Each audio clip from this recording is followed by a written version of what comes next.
Nahajam se v galeriji Vžigalica, kjer trenutno razstavljam razstavo imenovano Last. Last kot lastnina, namreč to je tudi moja osrednja tema. Sva v sobi zasebne lastnine, kar pomeni, da so vse slike tukaj na voljo za kupiti.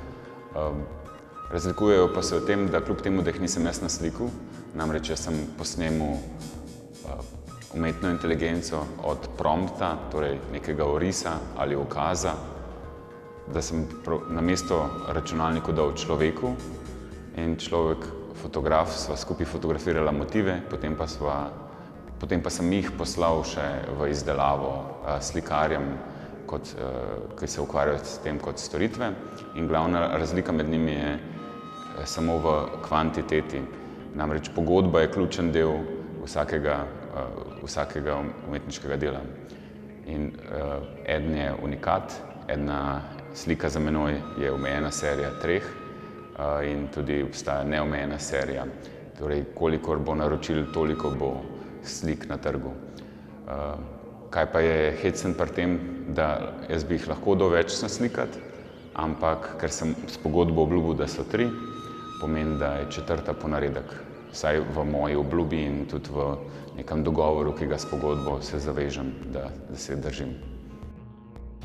Na samih certifikatih je poleg seveda, koliko jih je v obtoku oziroma koliko sem jih si zastavil, da bo nekaj del v obtoku, tudi ali gre za zasebno lastnino ali gre za javno lastnino, in pa potem sem se vprašal, ali obstaja sploh tudi nelastnina, kar pomeni, da nikoli ne bo od nikogar, ne samo začasno ni od nikogar. In prišel do ugotovitve, da pravzaprav nelastnine ne poznamo. V nekem najboljšem primeru nelastnine so to smeti, ker se vsi odrečemo odgovornosti in lastnini in odvržemo in zbežimo stran zaradi tega, da se otresemo te lastniškega razmerja z lastno novo nastalo smetjo. Ampak tudi smet je v resnici samo stanje nelastnine, ki pa ne pomeni, da je dokončno nelastninjena. Namreč, če ugotovimo, da je plastika spet super za reciklirati, je to naš rudnik plastike. Potem in polastninimo zastonj ta novi material in ga lahko recikliramo. Sama nelastnina pa zakonsko ne obstaja, ker zakonova paradigma ščiti poleg človekovih pravic tudi človekovo lastnino in nelastnina je zunaj zakona.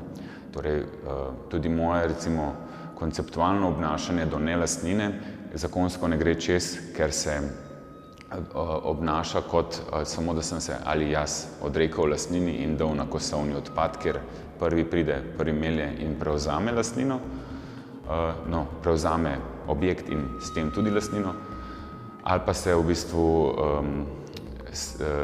vede lahko kot neke vrste samo neka igra, katera pa se tudi konča z lastnino. Recimo, nogometna igra je za 90 minut igra posesti, ko je konec igre, žoga še vedno ima lastnika, bodisi to, da je to UEFA ali pa prijatelj, ki jo je prinesel na igrišče, ampak za 90 minut se sprenevedamo, da lastništvo ne obstaja in obstaja zgolj posest.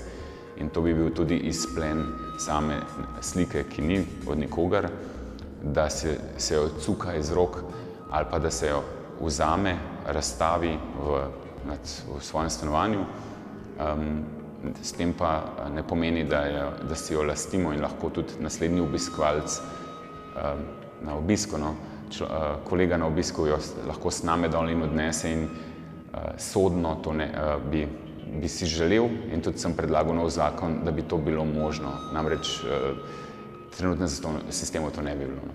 Celo bi rekel, da je tako kakor public good, oziroma javno dobro, da bi se jaz v tem smislu odrečem kakršenkoli teženju naknadnemu, morda se referiram kot avtor, ampak sem dal open source na internet, downloadite. In to tudi ena slika je, da lahko downloadaš in je reprodukcija v lasti vseh.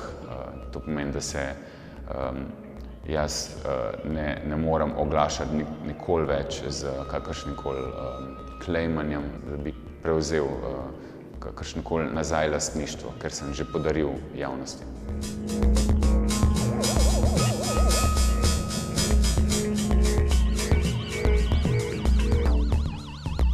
V sosednji sobi pa se nahajajo slike, ki pa niso naprodaj. In prva od njih je nam znana odprtokodna lastnina, torej javno dobro, ki je namesto na internetu bi bilo to ta gumb za nakup, je tam gumb za downloadati, za prenesti vsebino, ker je od vseh. Potem druga slika je unikat od vseh. To primerjavo bi lahko vlekel z recimo Prešernovim spomenikom, ki je najbrž od Ljubljane, mogoče celo od Slovenije. Po vsej verjetnosti ni od Evrope, sploh pa ni od sveta. Jaz pa hočem sliko podariti, oziroma jo performativno že sem podaril celemu svetu, kar pomeni, da ima eno sliko 8 milijard ljudi. Torej je unikat od vseh. Pa gre pa še za tretjo sliko, slika, ki pa ni od nikogar.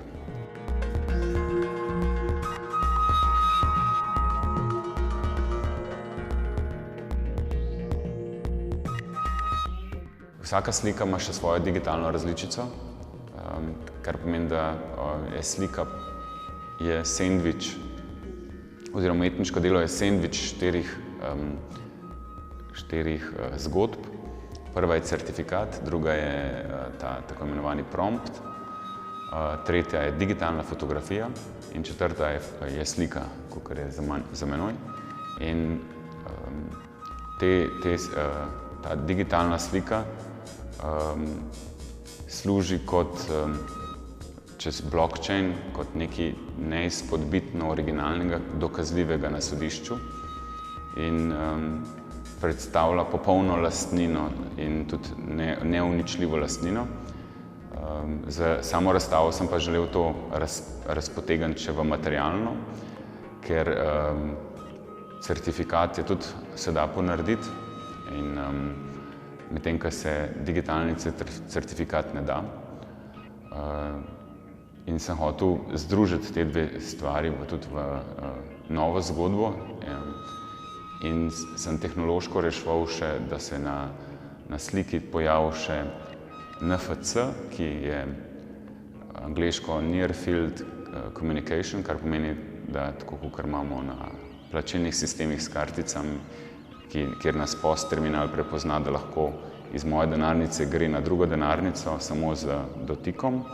Gre tle, ustvarjam tudi neko povezavo med digitalnim in materialnim svetom, da skomunicirata originalnost tudi brez fizičnih pogodb.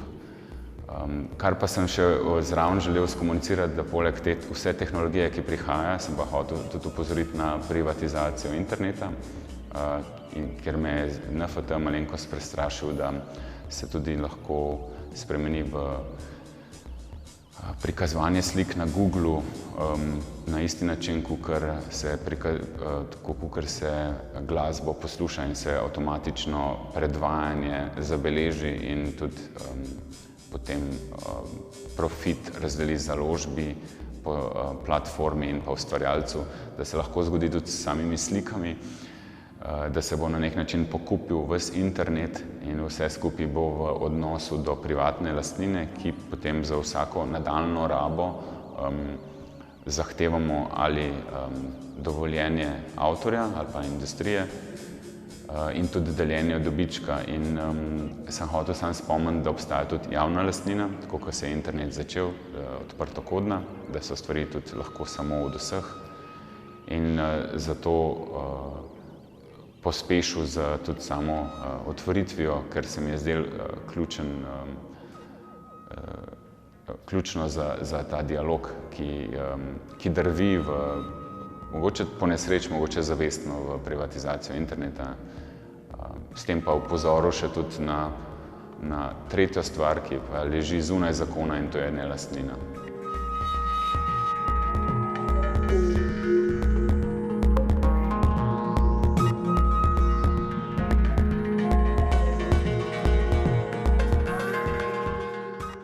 Moj Motivi, ki sem jih izbral, izhajajo iz zelo preprostega googlanja, kaj je pravzaprav so žanri v umetnosti, in za menoj je tihožitje, je tudi figura, žival, avtoportret, pokrajina, monokrom in pa abstraktno.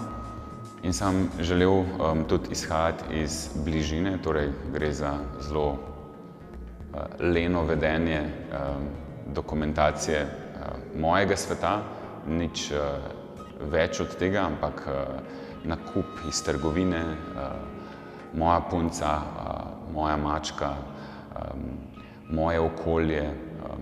To je v bistvu za razliko od lastnine, govorimo o svojini, torej svojilni zaimek moje, ne kot moja last, ampak moje kot moje doživljanje sveta. In te slike, ki so jih tudi drugi naredili, je od vsake slike je drug avtor.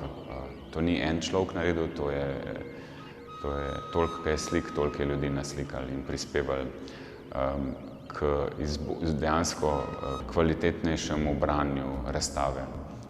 Kar pa sem ugotovil, pa se mi zdi tudi izredno pomembno, pa je, da če bi slike bile sprintane ali pa bi bile zgenerirane, po vsej verjetnosti ne bi bile v galeriji, ne bi imele nobene pozornosti, zaradi tega, ker je to postalo toliko standardizirano, da v samem diskurzu oziroma v samem pripovedovanju zgodb ne dodaja nobene dodane vrednosti.